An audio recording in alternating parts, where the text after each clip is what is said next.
गिनती की किताब का 21वां बाब है। इसमें एक बड़ा अहम वाकया दर्ज है, इंतहाई अहम वाकया जो इस हवाले में पाया जाता है। बहुत से लोग उससे वाकिफ होंगे। और इसमें वाकया यह है जब खुदा ने अपने लोगों को, इस्राएलियों को, उनको सजा देने के लिए एक मखलूक का, एक जानवर का इस्तेमाल किया, और वो जानवर सांप है। कौन सा जानवर जी? सांप से डरते हैं आप जी? सांप जब आपके सामने आता है, और यहां पर किसी मामूली सांप का जिक्र नहीं है, एक ऐसा सांप जिसकी एक खासियत इस हवाले में लिखी है, वो है जलाने वाला। कौन सा सांप जी? एक ऐसा सांप जो जलाने वाला है, ये इसकी खूबी है। और आपको ये पता है कि बेशुमार इकसाम है जो दुनिया में सांपों के हवाले से पाई जाती है। कईयों के बारे में अभी तक हमें शायद पता भी ना हो, क्योंकि दिन ब दिन नई तहकीक सामने आ रही है। और हम इस बात को भी जानते हैं, जो लोग इस मामले में दिलचस्पी रखते हैं, या नेशनल जियोग्राफिक या फिर डिस्कवरी या फिर एनिमल प्लैनेट जो लोग देखते हैं, उसके ऊपर बहुत सी इंफॉर्मेशन इस जानवर के हवाले से भी हमें मिलती है। और यह भी हमें पता है कि कुछ इनमें से वाकई हैं जो जहरीले नहीं है, साइज में बड़े हैं, जिनमें पाइथन है, जिनमें एनाकोंडा। एनाकोंडा देखा है कभी किसी ने? एनाकोंडा, पाइथन देखा है? पाइथन तो हमारे एरिया में है, लेकिन एनाकोंडा नहीं है।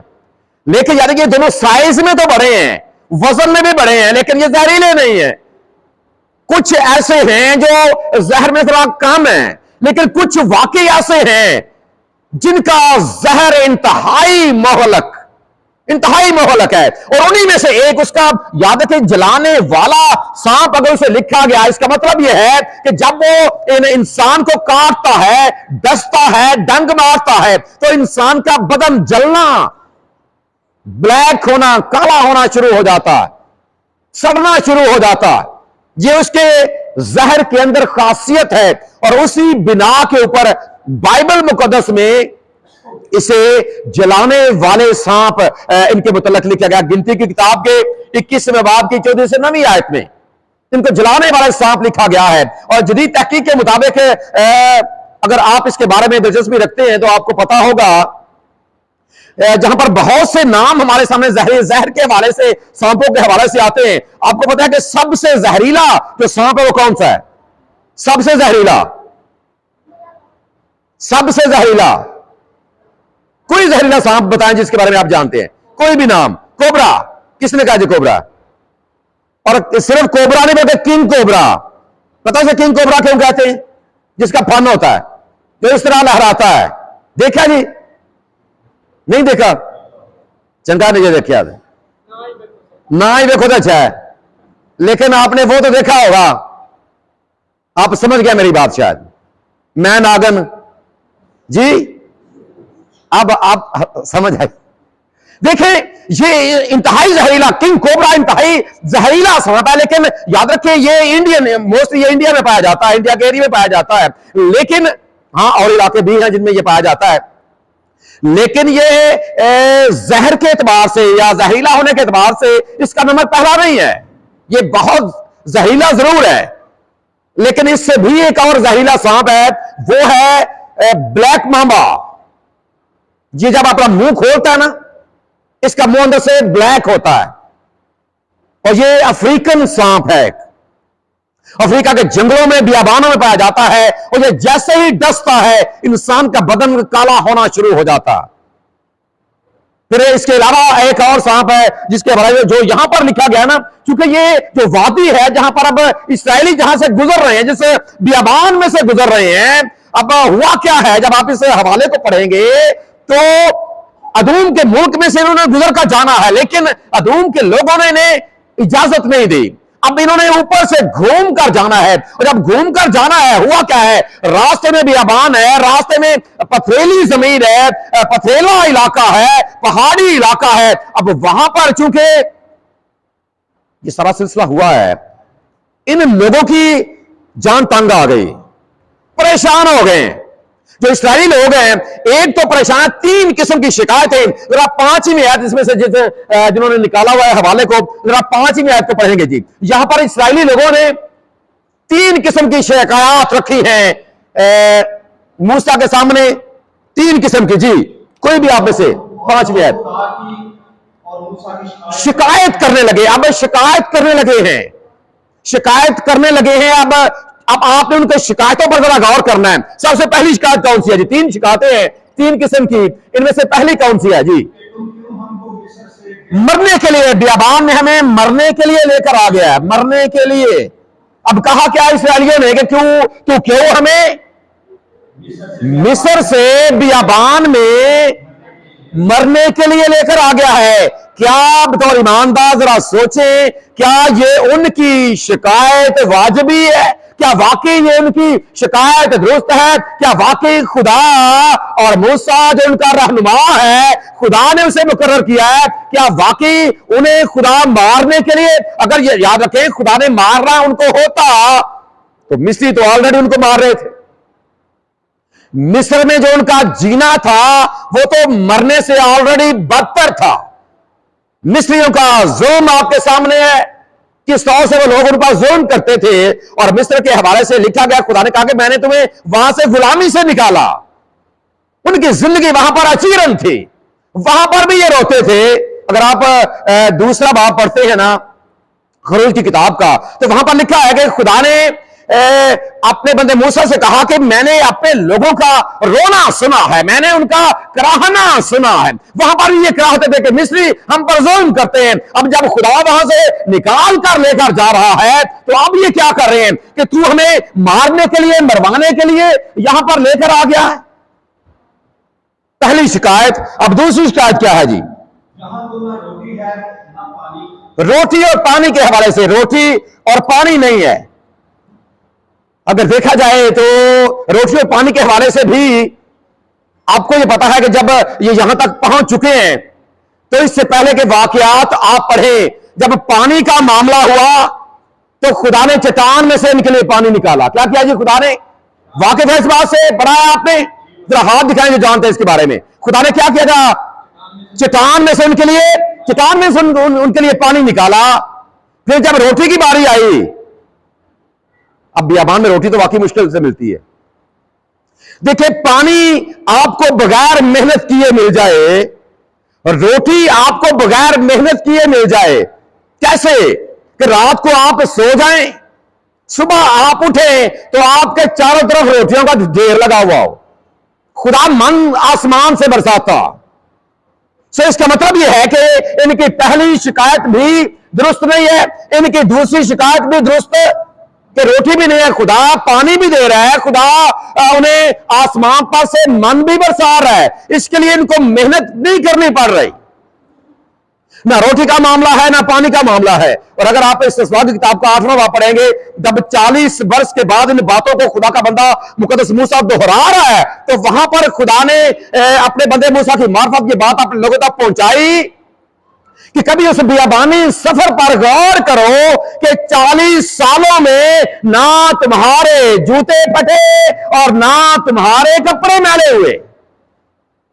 किस तरह खुदा दिन के वक्त बादल में से बादल का साया करता है, आप लोगों को छांव मुहैया करता है, और फिर किस तरह से रात को आग का सतून उनके सामने है ताकि रोशनी। कितनी सरल, करना कुछ नहीं पड़ रहा, मिल सब कुछ रहा है, लेकिन उसके बावजूद क्या हो रहा है?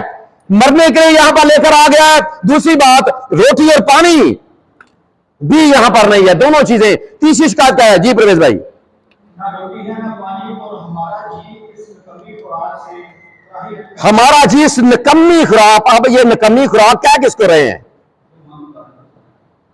जो आसमान पर से मन खुदा दे रहा है। नकम्मी खुराक बगैर मेहनत के मिल रही है, बगैर कुछ तगदाव के मिल रही है, और कहते हैं कि ये नकम्मी खुराक है। तीनों शिकायतें उनकी बेबुनियाद हैं, जो बुरबुराना है उनका। और वक्ती तौर पर थोड़ी देरी के लिए जरा हम इस वाकये से नजरें हटाकर अपने हालात पर भी लेकर आए तो कई दफा हमारी जिंदगी में भी ऐसा होता है। बगैर वजह के खुदा की शिकायत करते हैं, बिना वजह खुदा की शिकायत करते हैं कि खुदा ने हमारे लिए देखे ये क्या है, ये क्या है, ये क्या है, बजाय इसके कि हम खुदा का शुक्र अदा करें कि खुदा ने, मैं तेरा शुक्र अदा करता हूं कि तूने मुझे जिंदगी में अनगिनत नेमतें दी हैं, अगर वो कमी रह भी गई है कोई बात नहीं, हम उस एक कमी को लेकर अपने खुदा के सामने शिकायत के अंबार लगा देते हैं। इन्होंने भी ऐसा किया है। हालात भी सामने हैं, मामलात भी सामने हैं, मिस्र के वाकयात सामने हैं, खुदा ने आफात मिस्रियों पर भेजी है, इनको बचाया है, इनके सामने मामला है। बहरे कुल्ज़ुम के ऊपर भी खुदा ने कैसे इनके लिए रास्ता मुहैया किया, ये सारी बातें इनके सामने हैं। चट्टान में से पानी इनके सामने निकला है, देखिए बादल कैसे सहायता करता है, आग का सतून इनके सामने है। गैर अक़वाम को शिकस्त जितनी हुई है इनके सामने खुदा उनको इनके आगे से भगा रहा है, इसके बावजूद शिकायत लेकर बैठ गए हैं, और तीनों शिकायतें इनकी जो है वो दुरुस्त नहीं। अबे खुदा की मुहैया करदा नेमतों का ये मजाक उड़ाने के मुताबिक है, ये निकम्मी खुराक है। खुदा ये तो मुझे क्या दे रहा है, ये मुझे खाने के लिए क्या मिल रहा है? नहीं, जो खुदा दे रहा है इसके लिए आप खुदा का शुक्र अदा करें, खुदा पर भरोसा करें। अगर आप वक्ती तौर पर कोई ऐसा मामला भी है, लेकिन खुदा वक्त आने पर जरूर आपको अच्छा भी देगा। तो जब आप याद रखें खुदा को मुबारक कहेंगे, क्या मेरी जान तो खुदावंद को मुबारक है, जब आप कहेंगे कि वाकई मेरा खुदा मुबारक खुदा है, वाकई जब आप 130वें ज़बूर के पहले मिसरों को दोहराएंगे तो आगे क्या लिखा है? तू आंखें मेरी जान मुबारक खुदा है कि ओ से दाई ना पवित्र सदा है। और आगे आगे एक मिसरा गाते हैं, तेनू चंगियां तेनू चंगियां तेनू चंगियां चीजा नाल और जांदा, सब कुछ करेगा आपके लिए आपका खुदा। लेकिन इससे पहले देखिए आप क्या कर रहे हैं, सो बजाय इसके कि आप खुदा की दी गई नेमतों की तस्दीक करें या उनका मजाक उड़ाएं, यह सोचने की बात है कि आप ऐसा करने की बजाय अपने खुदा का शुक्र और उसके नाम की तारीफ करें। आगे बढ़ते हैं जी। जलाने वाले सांप खुदा ने भेज दिए। क्यों खुदा ने भेजे? इन तीनों बातों को लेकर, तीनों बातें जो अभी हमने सीखी हैं, तीनों शिकायतों को लेकर खुदा ने उनके दरमियान इनके नतीजे के तौर पर, इन तीनों शिकायत इनके बुड़बुड़ाने के नतीजे पर खुदा ने क्या किया है? सजा उनको दी है। जलाने वाले सांप, और सांप एक ऐसा जानवर है जो इस्तेमाल किया खुदा ने इस वक्त उनको सजा देने के लिए। सांप के जरिए से अगर देखा जाए ना, अगर आप इस सना की किताब का 8वां बाब उसकी 15वीं आयत को पढ़ेंगे तो वहां पर इस बात को दोहराया गया है कि सांप तो ऑलरेडी वहां पर मौजूद थे, ये सांप पहले भी वहां पर थे, लेकिन इन शिकायतों से पहले ये काटते नहीं थे, कोई नुकसान नहीं पहुंचा रहा, कोई सांप नहीं डस रहा इस्राएलियों को। लेकिन जैसे शिकायत शुरू हुई है वैसे फिर खुदा ने, याद रखें खुदा करता क्या है, खुदा बाज़ औक़ात मुख्तलिफ चीजों को इस्तेमाल करता है हमें सबक सिखाने के लिए। खुदा बाज़ औक़ात हालात को इस्तेमाल करता है हमें सबक सिखाने के लिए। बाज़ औक़ात खुदा पानी का इस्तेमाल करता है हमें सबक सिखाने के लिए। बाज़ औक़ात खुदा जानवरों का इस्तेमाल करता है हमें सबक सिखाने के लिए। खुदा आग का इस्तेमाल करता है हमें सबक सिखाने के लिए। खुदा बीमारियों का इस्तेमाल करता है हमें सबक सिखाने के लिए। खुदा मुसीबतों का इस्तेमाल करता है हमें सबक सिखाने के लिए। खुदा लड़ाई झगड़े का इस्तेमाल करता है हमें सबक सिखाने के लिए। खुदा उतार चढ़ाव लेकर हमारी जिंदगी में आता है हमें सबक सिखाने के लिए। यहां पर इस्राएलियों के मामले में भी ऐसा है। खुदा इन जानवरों का इस्तेमाल, देखिए जहां पर खुदा जानवरों की मिसालें देता है, मिसाल की किताब में चींटी की मिसाल दी गई है। क्या कहा है, तू चींटी के पास जा और उसकी रवशों पर गौर कर और अक्लमंद बन। अब जानवरों की मिसालें का खुदा समझा भी रहा है। अगर आप यिर्मयाह की किताब का 8वां बाब पढ़ेंगे वहां पर खुदा परिंदों की मिसाल, जो हिजरत करते हैं परिंदे, खुदा उनकी मिसाल इस्तेमाल करता है लोगों को सिखाने के लिए, भैया उनकी जिंदगी पर गौर करो। फिर खुदा यीशु मसीह की जुबान मुबारक के अल्फाज भी है मत्ती रसूल के इंजीली बयान के जो पहाड़ी आवाज है उसमें कि हवा के परिंदों पर गौर करो। खुदा जहां पर जानवरों को इस्तेमाल करता है कि हम उनसे सबक सीखें, वहीं पर जाकर के खुदा बाज़ औक़ात इस्तेमाल करता है। और यहां पर खुदा ने सांपों का इस्तेमाल किया है 10 इस्राएलियों को, ताकि उनको यह पता चले कि सांप पहले मौजूद थे, लेकिन हमारी शिकायत से पहले इनमें जुर्रत नहीं थी कि ये हमें डस सकते। ये वो गुनाह है जिसकी वजह से सांप, खुदा इनको इस्तेमाल, लिखा क्या है यहां पर जो लफ्ज दर्ज है, किसने भेजे, किसने ये सांप? तब खुदावंद ने भेजे हैं, जलाने वाले सांप भेज दिए उनके दरमियान, ताकि वो उनको डसे, उनको ये पता चले। और ये जहरीले क्यों होते हैं पता आपको? ये सांप जहरीला क्यों होता है? सांप जहरीला क्यों होता है? जब आप सांप को देखकर डरते क्यों हैं? डरते क्यों आप सांप को देखकर? हालांकि अगर देखा जाए तो एक रस्सी सी है, लंबी सी, कुछ क्या है उसके अंदर, डराने वाली कोई बात है उसमें? क्यों डर जाते हैं आप? जहर होता है उनके अंदर, आपको पता चल ये मुझे डसेगा, आपके अंदर एक डर, एक खौफ है। और याद रखें, उसके अंदर ये डर और खौफ पैदा करने वाला कोई और नहीं है। उसको जहरीला या उसको डरावना बनाने वाला कोई और नहीं है। आपको पता है कौन है? किसने बनाया उसको?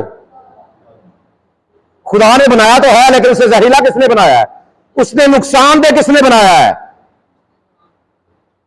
जी? किसने बनाया उसे जहरीला? आप उसके जिम्मेदार हैं, मैं और आप उसके जिम्मेदार हैं। हमने उसे जहरीला बनाया है, हमने उसे अपना दुश्मन बनाया। कैसे? जब आप चलो जरा अदन के बाग में चलते हैं, हवा गुफ्तगू कर रही है सांप के साथ। क्या कर रही है जी? आज क्या होता है? आज अगर वक्ती तौर पर देखिए, घर में सांप आ जाता है, घर में सांप आ जाता है, क्या करेंगे आप जी? डिगल से क्या करेंगे? फर्ज करें चलो तो गली से जाने बड़ा से औखा है, उधर तो बंदे डर लग जाते जानते। अगर फिर घर में आ गया, फौरन आवाज देंगे, पट्टी साहब कितने टूर गया, पट्टी साहब आप देखो कि ऐसे ही है जी। फौरन झट से किसको आवाज देंगे? पट्टी साहब को दोगे। देखिए क्यों बुलाएंगे ना किसी को मदद के लिए? बुलाएंगे कि नहीं बुलाएंगे जी? बुलाएंगे किसी को, क्यों बुलाएंगे? कि आका मेरी मदद करें। हवा ने क्या आदम को आवाज दी है कि करमाड़ा सापा आगे छेती हमें को डंडा को उठा लागे बड़ा बताई? ऐसा हुआ जी? नहीं हुआ। क्यों नहीं हुआ? ऐसा क्यों नहीं हुआ? वजह यह है कि उस वक्त ये सांप तो है, लेकिन इसके अंदर वो बात नहीं है जो होनी, जो आज है। इसके अंदर वो बात प्रेज जैसे है जी, बड़े सुकून के साथ गुफ्तगू कर रही है उसके साथ। आदम को नहीं बुलाया, उससे खौफ नहीं आया, बल्कि गुफ्तगू उसके साथ कर रही है। वजह क्या है? डर और खौफ अंदर नहीं है।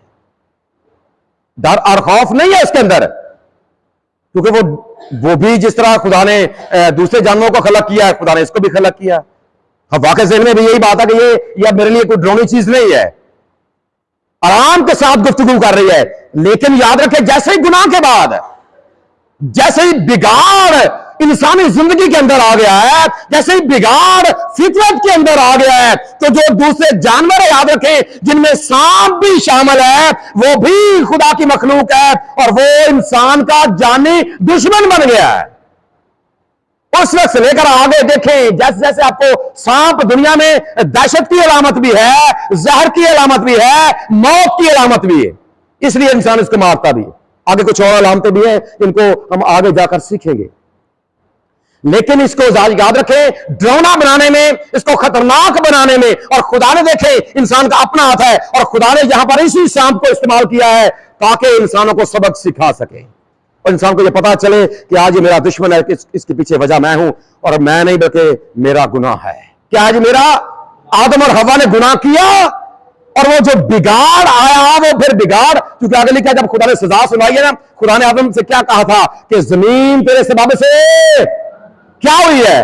तेरे सबब से जमीन लानती हो चुकी, बिगाड़ आ चुका है हर चीज के अंदर, और यह बिगाड़ इस जिंदगी में भी आया है, और यहां पर खुदा इसे इस्तेमाल कर रहा है ताकि इस्राएलियों को सबक सिखाए। और जब ये उस वहां पर आए हैं, इन्होंने डसा है, बहुत से इस्राएली मार भी गए हैं। बहुत से इस्राएली जब इन्होंने देखा है कि अब तो मामला गड़बड़ हो गया है, एक काम उन्होंने किया है। एक काम उन्होंने किया। क्या काम किया जी प्रवेश साहब? उन्होंने लोगों को काटा और बहुत से इस्राएली मार गए। अब वो लोग मूसा के पास आकर कहने लगे, बड़ी अहम बात यहां पर नुक्ते बड़े काबिल गौर है जी, कि हमने गुनाह किया क्योंकि हमने खुदावंद की और तेरी शिकायत की। हमने गुनाह किया। क्या किया जी? उनको समझ आ गई है कि ये सांप पहले भी यहां पर मौजूद थे, लेकिन पहले ये में काट नहीं रहे थे। काट इसलिए नहीं रहे थे, देखें इनको समझ आ गई है कि हमने क्या किया है, हमने गुनाह किया है। उनको पता चल गया कि हमारे गुनाह के नतीजे के तौर पर खुदा ने इन सांपों को भेज दिया है ताकि ये हमें डसे। पता चल गया इस बात का, और ये पता चल जाना यही असल बात है। पता चल जाना तो देर के लिए अगर अपनी जिंदगी पर भी आ जाए, अगर खुदा हमारी जिंदगी में कोई ऐसे मामला करता है, अगर खुदा किसी चीज का इस्तेमाल करता है हमें सुधारने के लिए, तो याद रखें हम सुधरने के बजाय ना हम मजीद बिगड़ जाते हैं। ये फितरत है हमारी, हम सुधार की बजाय मजीद बिगाड़ की जानब चले जाते हैं। जहां पर उन्होंने इकरार कर लिया है, हमने गुनाह, उन्हें पता है कि हमने जो शिकायतें की हैं ये तीनों बेबुनियाद, ना रोटी पानी का मसला है, ना खुदा मारने के लिए, भले ये तो हमें गुलामी से निकालकर हमें हमारा मुल्क हमें मालिक बनाने के लिए, पहले हम गुलाम थे, हमारा खुदा हमें मालिक बनाने के लिए मरते बहुत हमें लेकर जा रहा है। फिर जो खुराक हमारा बगैर मेहनत के बड़ा खुदा हमें दे रहा है। समझ आ गई है कि हमने गुनाह कर लिया है, हमारे तो लोग मरते जा रहे हैं। समझ आ गई है हमने गुनाह किया, और फिर क्या कहा, क्या मूसा तू क्या कर, जी प्रोफेसर भाई आगे। दुआ कर इन सांपों को हमसे दूर करके, सांपों को, बड़ी काबिले गौर बात है, सांपों को क्या करे जी, सांपों को हमसे दूर करे। खुदा ने कैसा किया जी, दुआ भी की गई है, दुआ भी की गई है, मूसा ने दुआ भी की है। नुक्ते बड़े से हैं लेकिन टाइम बहुत ज्यादा हो जाएगा। सांपों को खुदा हमसे दूर कर दे। गुनाह हमने कर लिया है, हम मानते हैं कि हमने गुनाह किया है। तू खुदा से ये शिकायत को खुदा ने भेजे हैं हमें आजमाने के लिए। और जब आप 8वां बाब पढ़ेंगे ना उसका इस्तिस्ना की किताब का, तो वहां पर खुदा के बंदे मूसा ने दोबारा से इस बात को दोहराया भी है कि खुदा ने तुम्हें आजमाने के लिए ये किया था। खुदा बाज़ औक़ात आजमाने के लिए ये होने देता है। खुदा जलाने वाले सांपों को उस वक्त खुदा ने इस्तेमाल किया, खुदा आज बहुत से सांपों को इस्तेमाल करता है हमें आजमाने के लिए। सांपों को हमसे दूर कर दे, खुदा से दुआ कर। अब खुदा जिसने वो सांप भेजे थे, क्या खुदा उन्हें वापस नहीं बुला सकता था जी? जिस खुदा ने वो सांप भेजे, क्या वो सांप वापस, या फिर खुदा खत्म ही कर देता? खुदा क्या करता जी सांपों को, चलो भाई आपने दुआ की है, मैंने आपकी दुआ को सुन लिया है, और आप जो सांप है ये सारे के सारे मैं मार देता हूं, ये बात ही खत्म हो जाती। लेकिन खुदा ने सांपों को मारा नहीं है। खुदा का एक अपना अंदाज है, खुदा का एक अपना तरीका है। हमारा तरीका तो ये है कि सांप मार दिए जाएं, हमारा तरीका ये है खत्म हो जाए सब कुछ। खुदा का अपना तरीका है। खुदा ने क्या कहा, खुदा ने मूसा से कहा सांप मौजूद रहेंगे, सब कुछ मौजूद रहेगा, लेकिन इलाज मैं दे देता हूं। अब इलाज क्या है कि तू एक पीतल का सांप लेकर उसे बल्ली के ऊपर लटका और यहां पर ऊंचा करके लगा दे, ऊंचा करके लगा दे। होगा क्या कि जिसको सांप डसेगा, जब वो इसके ऊपर निगाह करेगा क्या होगा? जरा इस आयत को पढ़ दे परेश भाई, ये जो आयत है। से कहा कि एक जलाने वाला सांप बना ले और उसे बल्ली के ऊपर लटका दे जी, और जो सांप का डसा हुआ उस पर नजर करेगा वो जिंदा बचेगा। मूसा ने पीतल का एक सांप बनवाया। सांप का डसा, यहां पर एक बड़ा नुक्ता काबिल गौर है। सांप का इलाज सांप के डसने से हो रहा है। सांप का डसा हुआ किस पर निगाह करेगा? सांप पर निगाह करेगा। यह बात बड़ी काबिल गौर है। सांप का डसा हुआ, निगाह किसके ऊपर? सांप के ऊपर। सांप का डसा हुआ, ये बिल्कुल वही गल जे कि जिमें लोहा नूं लोहा वड़दा जी है। ये मिसाल बनी हुई की कर रहा जी, लोहा लोहे को काटता है। सांप का, अजीब बात है ना, समझ नहीं आती। याद रखें ये दुनिया में जो इसी बात को बुनियाद बनाकर दुनिया में जो सांप है ये शिफा की अलामत भी है। जानते हैं इसके बारे में जो लोग मेडिसिन के हवाले से जानते हैं, मेडिकल के शोबे से जो लोग वाबस्ता हैं, ये जो सांप है ये शिफा की अलामत के तौर पर उसी वक्त से जाना और पहचाना जाता है। अगर आप कदीम यूनान की बात करें, क्योंकि यूनानी जो तहजीब है मेडिसिन के हवाले से ये बड़ी तरक्की याफ्ता है, और दुनिया में जो जितनी टर्म्स हैं इस वक्त मेडिकल के हवाले से ये मोस्टली यूनानी। और जब आप मेडिसिन की बात करेंगे, मेडिकल की बात करेंगे, दवाइयों की बात करेंगे, टीकों की बात करेंगे, तो आपको जो फार्मेसी, इसके लिए जो टर्म है वो है फार्मेसी, और ये भी बेसिकली यूनानी है, ग्रीक है। और जो इसका निशान है, कभी किसी ने देखा है जो फार्मेसी का निशान है? फार्मेसी का निशान क्या है, पता है किसी को? जी बेटा, तुसी चंगे डॉक्टर हो भाई, आपको पता है फार्मेसी का जो निशान है, ये एक डंडा सा होता है, उसके ऊपर या प्याला सा बना हुआ होता है, उसके इर्द गिर्द सांप लपेटा हुआ। देखा कभी आपने? किसी भी फार्मेसी पर जाएं आप, ये फार्मेसी की अलामत है। हर फार्मेसी आप देखें, आप चीजें देखते हैं लेकिन गौर नहीं करते। चीजें आप देखते जरूर हैं लेकिन गौर नहीं करते। देखें, ये एक अलामत बन चुका है उस वक्त से लेकर मेडिसिन की, क्योंकि मेडिसिन की वजह से आपको एक बीमार को जो है वो शिफा मिलती है ना। सो ये उस वक्त से लेकर ये फार्मेसी की अलामत के तौर पर जाना और पहचाना जाता है। और लोग फार्मेसी की अलामत को कदीम यूनान वाले जो है, जो एक डंडा सा उसके चौगिर्द सांप लपेटा हुआ होता है, ये एक निशान बन गया है। तो ये खुदा का अपना सांप का डसा सांप पर निगाह करेगा। और ये दरअसल एक अहम बात की जानिब इशारा है, एक अहम बात की जानिब इशारा है, जिसका जिक्र हमें यूहन्ना की अंजील के 30वें बाब की 14वीं आयत में मिलता है। जरा हवाला निकाला जी इस हवाले को, यूहन्ना की अंजील का 30वां बाब 14वीं आयत। शाबाश, कोई भी आप में से जो पहले निकाले, आपको पता चल जाएगा सांप के डसे का इलाज कैसे सांप से होता है। हाँ जी, शाबाश, पढ़े कोई भी। ये खुदावंद यीशु मसीह ने उस वाक़े को अपने ऊपर उसकी एप्लीकेशन की है। जिस तरह मूसा ने बियाबान के अंदर क्या किया था, क्या किया था? ऊंचे पर सांप को चढ़ाया था, उसी तरह क्या होगा? उसी तरह जरूर है कि इब्ने आदम भी ऊंचे पर चढ़ाया जाए।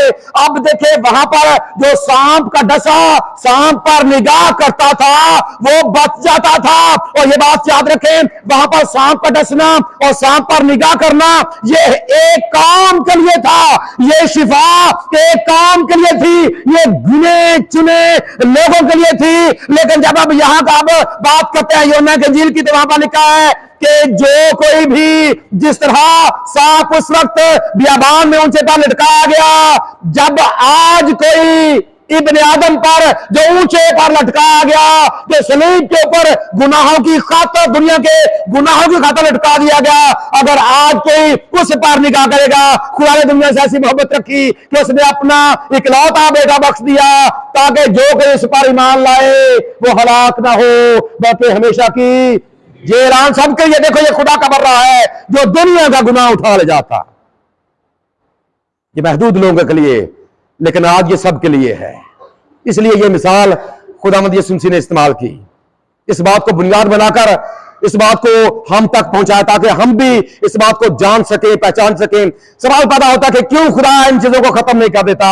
आज अगर हमारे ये मामला ऐसा है, खुदा ने उस वक्त अपनी तौर से ये इलाज मुहैया किया, खुदा ने सांपों को खत्म नहीं किया। खुदा क्यों आज बीमारियों को खत्म नहीं कर देता? खुदा आज क्यों मुसीबतों को, परेशानियों को खत्म नहीं कर देता? क्योंकि बहुत से ऐसे सांप हैं, याद रखें, जिन्हें खुदा आज भी इस्तेमाल कर रहा है। अगर हम बीमार होते हैं ना, खुदा क्यों बीमारी खत्म नहीं कर देता? चले हमें छोड़ के किसी और को पकड़ लेती है। ना बीमारियां खत्म हो रही हैं, ना मुसीबतें खत्म हो रही हैं, ना दुख खत्म हो रहे हैं, ना रोग खत्म हो रहे हैं, कुछ भी खत्म नहीं हो रहा।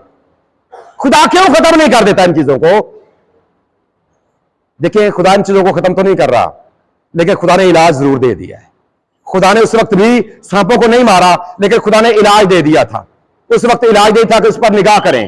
देखिए, बाज़ औक़ात हम इसे पूजने की हद तक ले जाते हैं। अगर आप दूसरा सलातीन पढ़ेंगे, उसका 18वां बाब, उसकी 4थी आयत, हिजकिय्याह के जमाने में लोगों ने पूजना शुरू, इस सांप को ना उस वक्त तक मौजूद था, उन्होंने लोगों ने सामने लगाया, से पूजना, उसके सामने बखूर जलाना शुरू कर दिया। हम कई बार इबादत का तरीकाकार बिगाड़ लेते हैं।